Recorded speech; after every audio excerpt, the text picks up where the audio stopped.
Today was Prime Minister's Questions, and it's fair to say it was intense. In this video, we'll watch and react to the heated exchange as Starmer gets mocked and called out. But before we dive in, don't forget to like the video and subscribe for more British content. Now, take a look at this. Later today, the Prime Minister is meeting the family of Sir David Amess. Sir David gave this House and our country 40 years of service. I hope the Prime Minister will agree that getting the response to his murder right is vital, not just to his family, but to our democracy. Mr. Speaker, every week, I speak to businesses who are letting go of staff or closing. Has the Prime Minister been given an estimate of how many people will lose their jobs because of his budget? Prime Minister. Mr. Speaker, just on the question of Sir David, he was a deeply loved and respected colleague, and behind me is the plaque, as is the plaque to Joe Cox in front of me. And I know this was deeply felt by the House, but particularly, as I acknowledged at the time, by the party opposite, who lost a colleague and a friend in the most awful of circumstances. Mr. Speaker, I am meeting the Amess family later on today, and will make sure that they get answers to the questions that they ask. Mr. Speaker, in relation to businesses, I'm really pleased to say we've got thousands of new jobs into the economy. We've got more investment in the last 20 years, an absolute record. Wages are up higher than prices. 3 interest rate cuts, the best boost for the cost of living for a very long time. Mr. Speaker, the Prime Minister needs to get out more.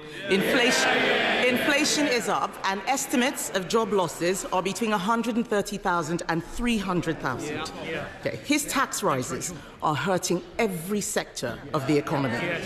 Things are getting worse for nurseries. Nurseries are writing to stressed parents right now, telling them that fees will go up because of his jobs tax. Can he explain how more expensive childcare is good for the economy or for working families struggling to make ends meet? Well, Mr. Speaker, we're putting in childcare. Look at the breakfast clubs, 2 in her constituency. But she's rather forgetting the £22 billion black hole that they left, that we had to deal with. That's why we had to take the necessary but right measures we did in the budget. And what's her response? Not that she'd reverse them. Oh, no, she doesn't say that. She attacks what we've done, but she doesn't say she would reverse it because she wants all the benefits of our budget in returns of investment, but she doesn't want to pay for it. That's how we got into the mess in the first place. Mr. Speaker, the Prime Minister is out of touch because he should know that nurseries are charging over £2,000 for full-time care. That's £24,000 a year after tax, and he's talking about 60p breakfast clubs. He has no idea what people out there are experiencing, and it is not just the families. Even councils must pay his jobs tax. To cope with it, the average council tax bill is increasing by over £100 in April, after he promised to freeze it. Hard-working families' money is going to the Chancellor instead of social care and fixing potholes. Why should these families pay more for less? Well, she really shouldn't denigrate what she calls, I think, 60p breakfast clubs. She should be welcoming them. And she asked about council tax, Mr. Speaker. The Tories put up council tax every year for 12 years. Their manifesto, Tory LGA manifesto, government should remove the caps on council tax. And then Hampshire Council, Tory, wanted a 15% increase. We said no. Slough Council, again, Mr. Speaker, Tory, wanted 3%. We said no. Windsor and Maidenhead, Tory, now Lib Dem, wanted 25%. We said no. We're the ones that are doing the right things to get this country on the right track. Mr. Speaker, the point is he promised to freeze, and they are going up. And if he wants to talk about councils, let's look at Liverpool or maybe Birmingham, where the rubbish is piling up so high, people vote Labour and all they get is trash, just like what he's saying at the dispatch box.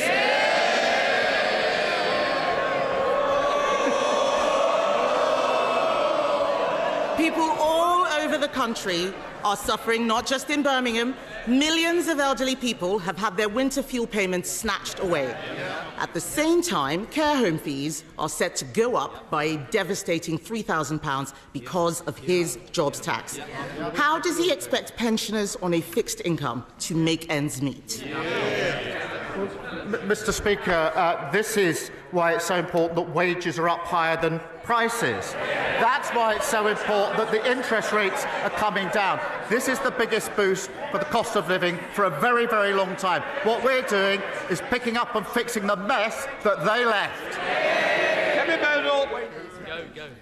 Mr. Speaker, the Prime Minister is not looking at what is happening out there. Every day I speak to businesses who are telling us that they think that they are going bust. And as if businesses and families didn't have enough to worry about, supermarkets say food prices will increase by over 4% because of the jobs tax. And that's before we get to the immoral family farms tax on the very farmers who work so hard to produce our food. What does the Prime Minister have against farmers anyway? Does he not see that his budget is killing farming in this country and he is making life so much harder for everyone else? Mr. Speaker, the budget provided £5 billion for farming over the next 2 years. That is a record amount. We've set out the roadmap for farming, which has been welcomed by farmers. And many thousands of farms have benefited from the farming schemes. But she talks about prices. Wages are going up higher than prices. That's the first in a long time that's happened. So for families across the country, they're better off under Labour. He's got no answers today. What the farmers are complaining about is the sustainable farming incentive, which he has just scrapped or withdrawn. They are making mistakes with this budget. And that's why in 2 weeks, the Chancellor will come to this House to present an emergency budget the Prime Minister said we would not need. They will try and make out it's because of global events, but the truth is they trash the economy with their bad choices.